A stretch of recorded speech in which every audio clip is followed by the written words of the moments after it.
Hello दोस्तों, आप सबका स्वागत है हमारे यूट्यूब चैनल में। और आज हम बात करने वाले हैं तुर्क आक्रमण के बारे में। इससे पहले हमने दो टॉपिक ऑलरेडी क्लियर कर चुके हैं मध्यकालीन भारत के, जिसमें से एक था इस्लाम धर्म और दूसरा है हमारा अरब आक्रमण। और अब ये तीसरा टॉपिक चल रहा है तुर्क आक्रमण। ये मध्यकालीन भारत का तीसरा टॉपिक है। चलिए तुर्क आक्रमण के बारे में जानते हैं। तुर्क मध्य एशिया बबर जाति के थे। तुर्कों ने गाजी की उपाधि को प्रसिद्ध किया था। अल्पतगिनी कौन थे? तो तुर्क साम्राज्य का संस्थापक जो है वो अल्पतगिनी ही थे। उसके बाद आते हैं सुबेतगिनी। भारत पर जो आक्रमण करने वाला प्रथम तुर्क था वो सुबेतगिनी था। ये बार बार क्वेश्चन बनता है। इसके बाद आएगा सुबेतगिनी का बेटा महमूद गजनवी।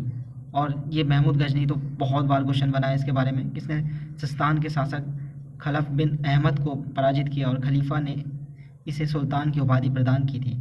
खलीफा जो ने इन्होंने सुल्तान की उपाधि महमूद गजनी को प्रदान की थी। यह प्रथम मुसलमान था जिसने सुल्तान की उपाधि धारण की थी। ये भी एक अच्छा क्वेश्चन है। उपाधि की बात की जाए तो बुतशिकन इसकी उपाधि थी। एक मूर्ति भंजक। ये मूर्तियों को तोड़ता रहता था। जैसे सोमनाथ का आक्रमण हो गया, ऐसे और भी आक्रमण है जिनकी वजह से इन्हें बुतशिकन कहा गया या मूर्ति भंजक कहा गया। खलीफा के समक्ष हिंदुस्तान पर प्रतिवर्ष आक्रमण करने का प्रण लिया था किसने? महमूद गजनी ने, गजनबी में। इसने भारत पर 17 आक्रमण किए। 17 बार इन्होंने भारत पे आक्रमण किए, जिसमें से जो पहला आक्रमण था वो 1000 एडी में हुआ था। वे हिंद पर आक्रमण किया गया था, जिसमें जयपाल को पराजित किया गया और जयपाल ने बाद में आत्महत्या कर ली। इसी के साथ दूसरा आक्रमण होता है 1009 में, नारायणपुर में होता है। यह अलवर में है नारायणपुर। उसके बाद आता है तीसरा आक्रमण 1014 में, थानेश्वर हरियाणा में होता है। उसके बाद आता है 1016 काशी, ये होता है कश्मीर में होता है। ये एक असफल आक्रमण था जो कश्मीर में हुआ था 1016 में। 1018 से 19 के बीच में इन्होंने कन्नौज और मथुरा में भी आक्रमण किए।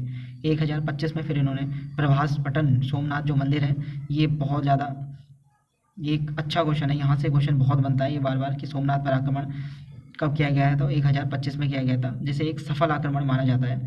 अगर हम मोहम्मद गजनवी के पॉइंट ऑफ व्यू से देखें तो वापस लौटते समय कच्छ और सिंध का रास्ता इन्होंने लिया था। उसके बाद ये 1027 में जाटों के विरुद्ध अभियान होता है और ये अंतिम अभियान होता है। उसके बाद ये 1030 में गजनवी की क्या हो जाती है? मृत्यु हो जाती है। 1027 में इनका अंतिम अभियान जो था वो जाटों के विरुद्ध ही था। उसके बाद सीधे हम आगे बढ़ेंगे। इनके दरबारी जो विद्वान थे वो उद्बी थे। एक उद्बी ने किताबुल यामिनी लिख रखी है। वैहाकी तारीख़ सुबुदगिनी और तारीख़ मसूदी वैहाकी ने लिखी है। और लैनपुल ने तो वैहाकी को पूर्व का पेप्स भी कहा है। फिरदौसी कौन है? फिरदौसी ने शाहनामा लिख रखी है। और अलबरूनी या बरूनी भी जिसे कहते हैं, इन्हें तारीख़ हिंद या किताब उल हिंद अरबी भाषा में इन्होंने लिख रखी है। खारिज़मी का निवास था जो अलबरूनी है, ये खारिज़मी का निवासी था और इसे फ़ारसी, अरबी, तुर्की भाषाओं का ज्ञान भी था। एक दर्शन शास्त्र, ज्योतिष शास्त्र, खगोल शास्त्र, इतिहास, राजनीति विज्ञान का ज्ञाता भी कौन था? अलबरूनी। कनौज आक्रमण के समय भारत आया है और भारत में संस्कृत एवं ज्योतिष शिक्षा का ज्ञान प्राप्त किया बनारस से। अपनी पुस्तक में सती प्रथा, वर्ण व्यवस्था तथा जाति प्रथा का वर्णन भी किया है और भारतीयों को विद्वान बताता है। लेकिन भारतीयों को कूपमंडूक भी कहा गया है। कूपमंडूक का मतलब होता है जैसे एक कुएं में मेंढक होता है, वो सिर्फ वहीं तक ही सीमित रह जाता है, तो उसी को ही कूपमंडूक कहा है अलबरूनी ने। बाकी आप सबको ये वीडियो कैसी लगी लाइक और शेयर ज़रूर करिएगा।